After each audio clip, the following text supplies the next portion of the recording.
You're listening to We Are STS, a podcast from the Department of Science and Technology Studies at University College London.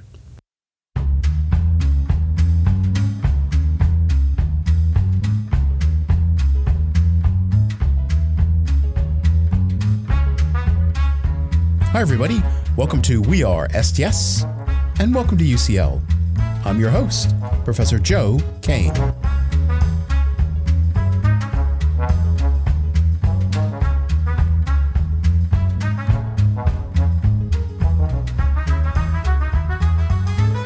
Today, we're talking with an alumnus from one of our undergraduate programs.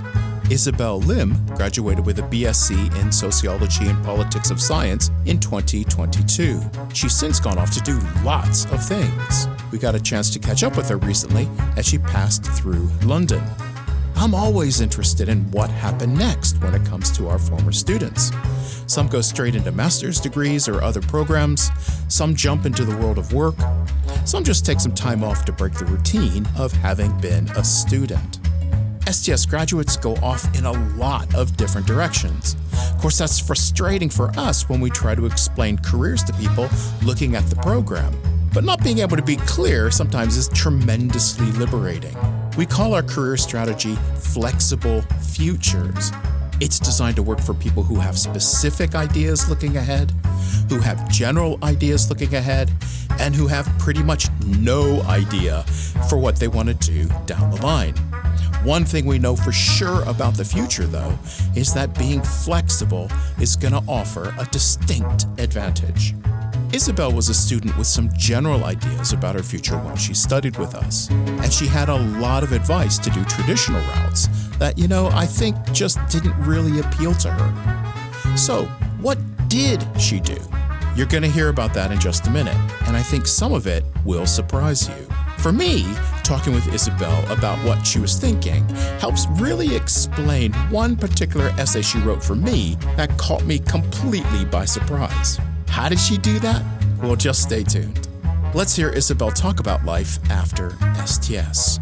We start our conversation with me asking Isobel simply to introduce herself.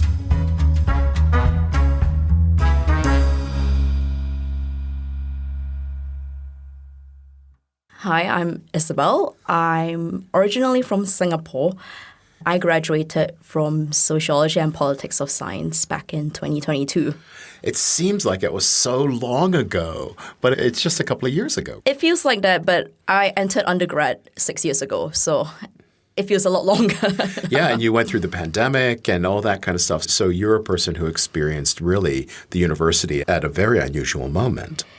Definitely, because I would say my most normal experience of UCL is the first 6 months in my first year in 2019 to 2020.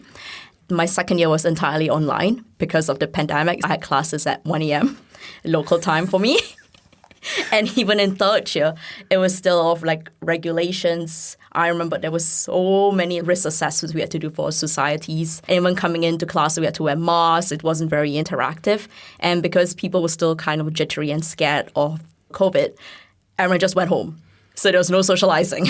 Let's talk more generally about your time at the university. So you studied Sociology and Politics of Science, one of our undergraduate degrees, but you did a lot more than that. So what do you remember of the stuff that you did? So outside of my degree, I was really involved in Model United Nations.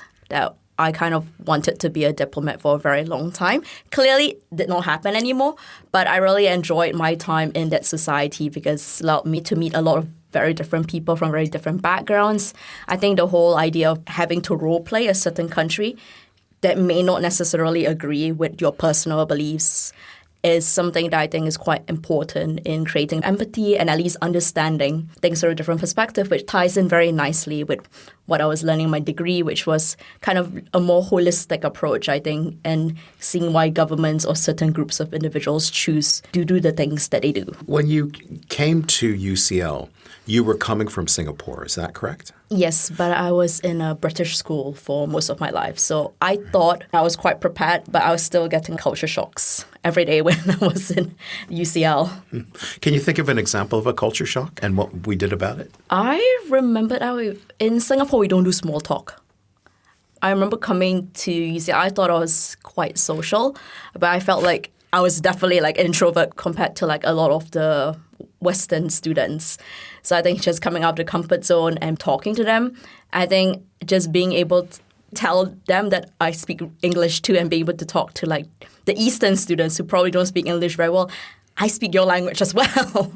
So it's going across those different language groups all the time. It's funny that you say you don't really do small talk, because I think of you particularly as a person with great social skills. You really have no trouble walking into a room and having conversations with just about anybody. Well, thank you. And that's because I was at 3 years of UCL trained me for that. Great. And we got the UCL promotion. It is. It's a pretty nice name to have as well. Mm-hmm. Yeah. Let's talk about you now. So you finished university. Tell us what happened next.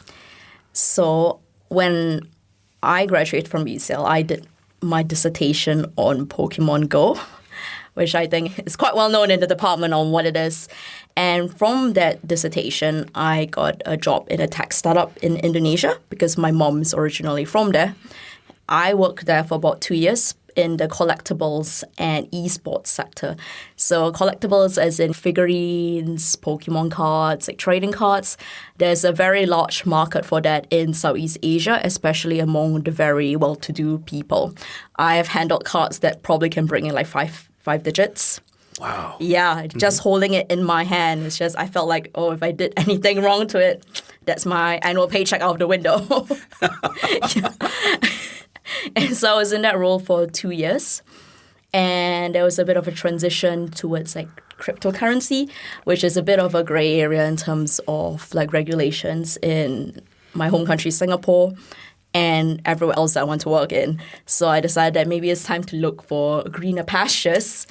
And I ended up working in esports because I have always liked video games a lot. I wrote a couple of my essays in STS on video games too. I wrote one about how the military uses video games in Brian Balmer's module, Science, Warfare, and Peace. And obviously my dissertation was literally the case study was on Pokemon Go. And I went to all the live Pokemon events, which is something that became a really big boom over COVID. So previously, it was always only in America, and they are lucky if you get 300 attendees. But the most recent event that they held in Excel London, actually, this past February, had 1,400 attendees for just the video games itself, and it has 4 games. So across the board, there's probably at least 5,000 people in attendance. That's extraordinary. So some of the people who listen to the podcasts are like me, really old, and we don't understand the world. So what is an e-sport, and how does it connect to Pokemon? So basically, if you think in terms of traditional sports, football, basketball, you think of that, but in a video game aspect. So traditional sports are very well established. There's kind of a routine. There's kind of an expectation that everyone has, right? Esports is kind of like a young and growing market. So there's a lot of things they try to adapt from traditional sports to make it kind of more of a bigger spectacles. Esports is kind of like the new 21st century thing. They had a very big boom back in 2017 to 2019. But the bubble kind of popped because there was a lot of fund mismanagement. So right now there's a lot of money, there's a lot of interest from the Middle East and from crypto in trying to keep the market afloat. So in terms of Pokemon, traditionally they've always done like the console games and the trading cards in terms for their esports. So it was kind of like a more niche market. You couldn't really make a living out of it. People kind of made fun of you for doing that. It was a very small niche hobby.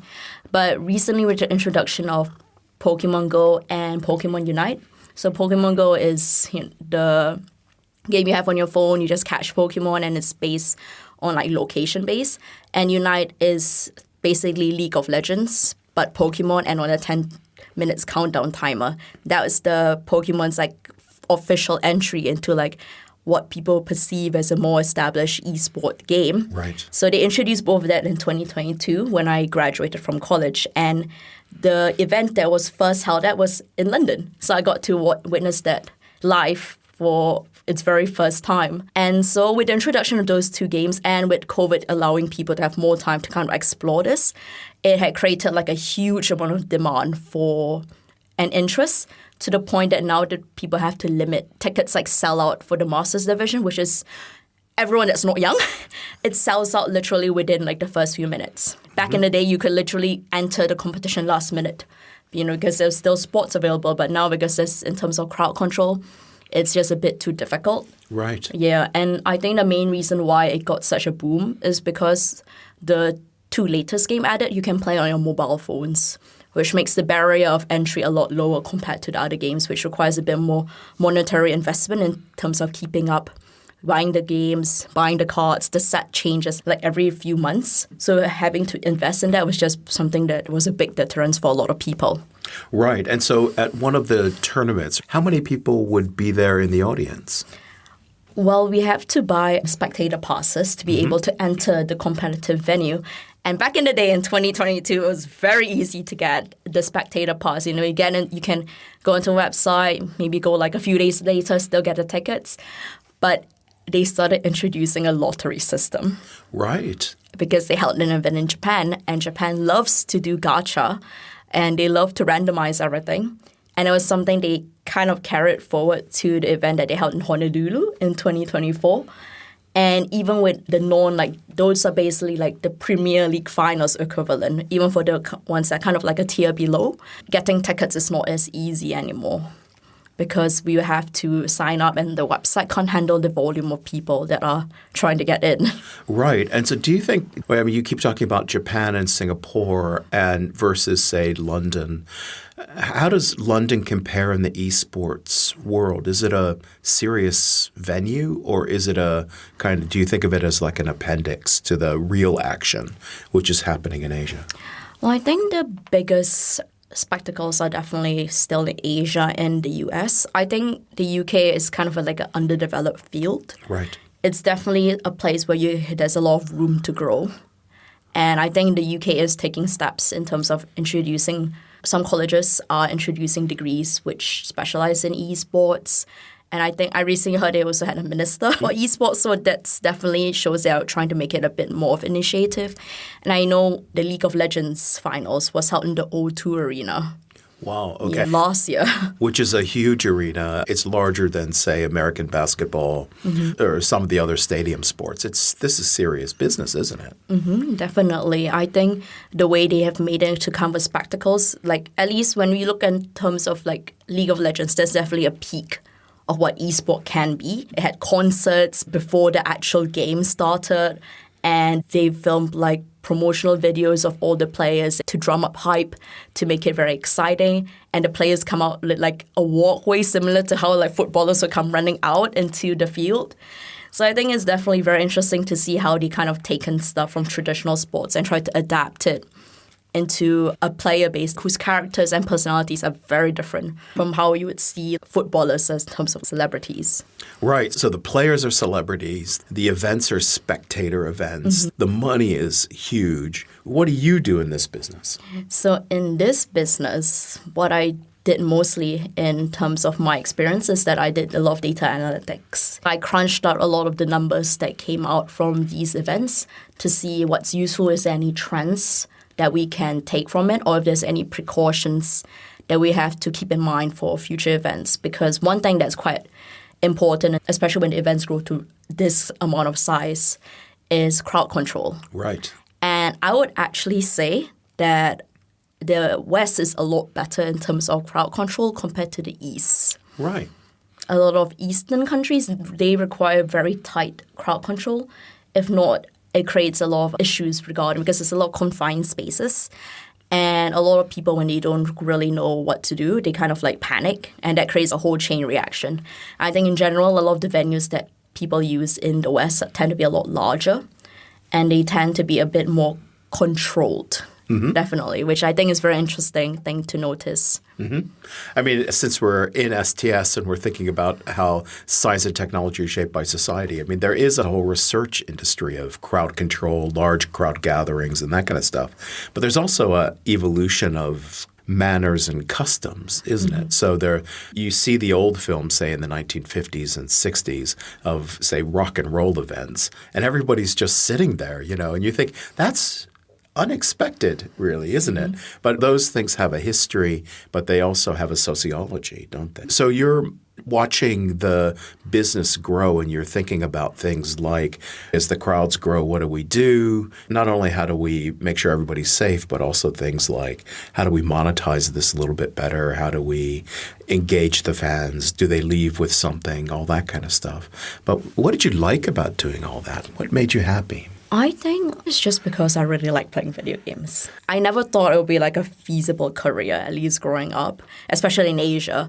But to see there's like a lot more things that you can do in the sphere as opposed to being like an esports player itself, and just being able to support those who play, I think it's a really great thing, because in all of the esports, whether it's even individual or team, you need to have a community around you to be able to just watch out for your back, be able to protect you, and just support. And I think that's what going to these live events, that's the best part about it, because some of these friends, you only get to see them at the events. I think that creates a very unique kind of community in terms of people being literally from everywhere and being able to meet up maybe for a few weeks at these events. And I think what was really interesting for me was that, I thought STS was I had a great time at STS. I love everything I studied in it. And it was a very broad degree, so I didn't see how it was going to be applicable for my career. But what I realized is that a lot of the theories we learn in terms of why do people act in a certain way, what things influence people's decisions, that actually really help in not just esports, but in general work culture, being able to manage people and understanding why people try to do things in a certain way, or like how do you best manage to get yourself out of sticky situations, or how do you maximize a situation. One of the things that I learned from STS that I thought was quite interesting was that I remember a couple of my professors were always talking about, sometimes you have to gauge the level of enthusiasm from a party that's trying to offer you something. And that's something you think that you will learn in maybe a business degree or whatnot, but it's something you learn at STS as well, because it kind of explain the reasoning behind that based on using the culture, the history, or to that particular field. So I think being able to manage someone's enthusiasm and then just being able to pick up on things they say, like, oh, they're from this industry, this is the thing they kind of aspire to be.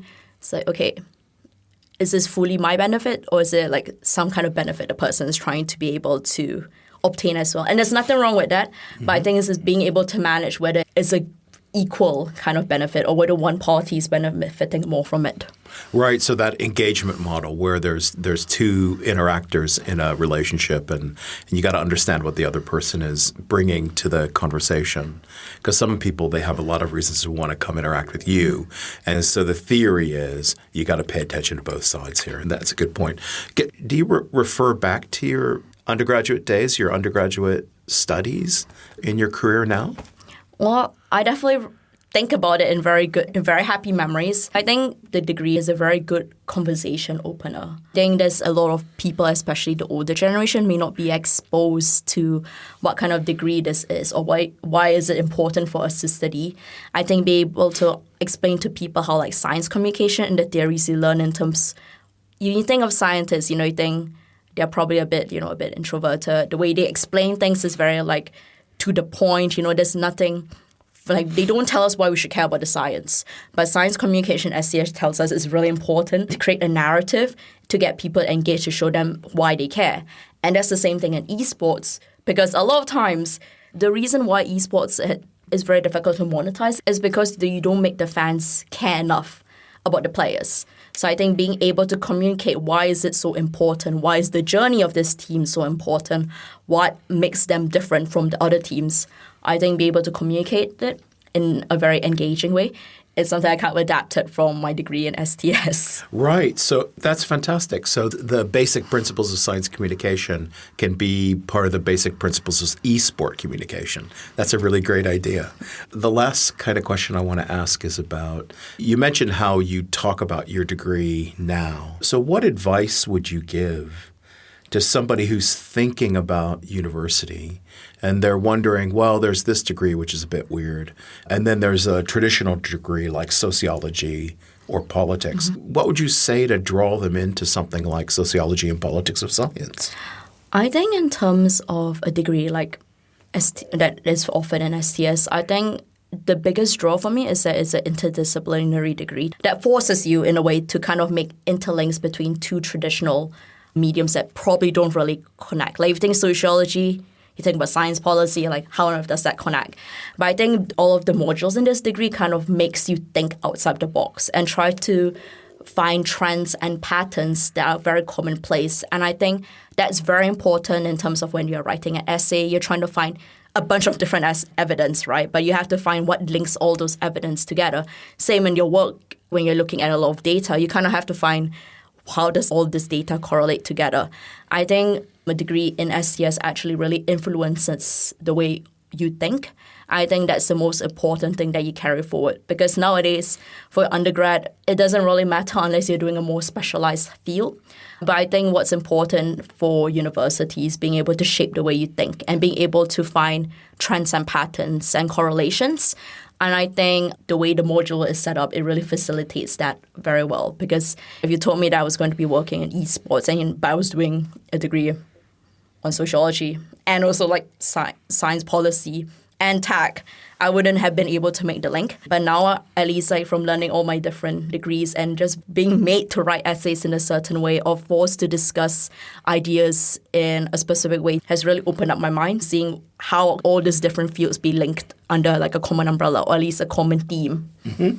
Well, that's fantastic. The way I see your trajectory is that you were passionately interested in something before you came to university. You stayed passionately interested in that. And then you found ways for your degree to kind of be a wrapper around your passions. And maybe it makes your passions just a little bit better, or maybe it gives you a way to put your passions into the workplace. And so you can be in the world of Pokemon and then move into esports and stay there, but also draw in your degree and make the best use of both. And I think I see you as a person who's balanced that kind of university training, but also all those passions that you've got in the world. And that to me is the best outcome in the world, because I don't think we turned you into a sociologist, but I think you found ways to take sociology and politics and put it to work to do the things that you love to do. Do you think I have that about right? Yeah, I think that's a very nice way of putting it. I think having like pre-existing interests or having an interest outside of your degree is very important, because nowadays like jobs and roles are so flexible that there's always like somewhere you can kind of marry the two together. Yeah, brilliant. I think that's fantastic. So let's bring it to an end. Thanks very much for being here, Isobel, and thanks for coming back and visiting us here in STS. Thank you. It's always lovely to come back.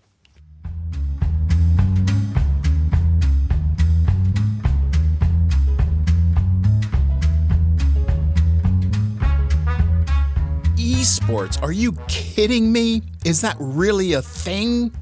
Well, you bet it is. It's strong in Asia and the Pacific. It's growing fast in Europe. Sounds like Isobel is right at the heart of things in that industry. And she's finding ways to make use of sociology and politics of science as she moves through that business. I like what Isobel said about interdisciplinarity. That describes STS in a big way. Each year we have students bring together pieces from all sorts of subjects, things you'd never expect to come together, and they create new things, new ideas, new possibilities. We've been doing that here in STS for over 100 years, folks, and it still keeps going strong. If you know someone interested in the things we do here in STS, just ask them to get in touch. Maybe it's to explore esports as an example of sports science. Or maybe it's to study the science of crowd behavior. Or maybe player psychology. Or maybe just how engagement of fans changes the dynamics of play. Or maybe, just maybe, it's the history of science interacting with sports and really changing the game. These all fit under the umbrella of Science and Technology Studies, or STS. We're a thriving community here at UCL, and there's always room for more. Super big thanks to Isobel Lim for doing the interview. She stopped in just to say hello. Next thing she knew, we had her in the studio recording. Brilliant adaptability. I'm so proud of you. Music today included Rollin' at 5 by Kevin MacLeod. It's available online at incompetech.com. WeAreSTS is a production of the Department of Science and Technology Studies here at University College London. If you want to find out more about the show, listen to past episodes, or give us some feedback, just visit us online. Here's the address. It's ucl.ac.uk/STS/podcast. Well, that's it for today. Thanks for listening. We're going to take a break for a little while we reset for the next season.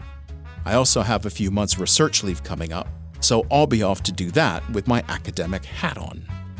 But don't worry, we'll be back soon enough. Until we do, just remember, there's knowledge to be found just about everywhere, and that together we are STS. Bye now.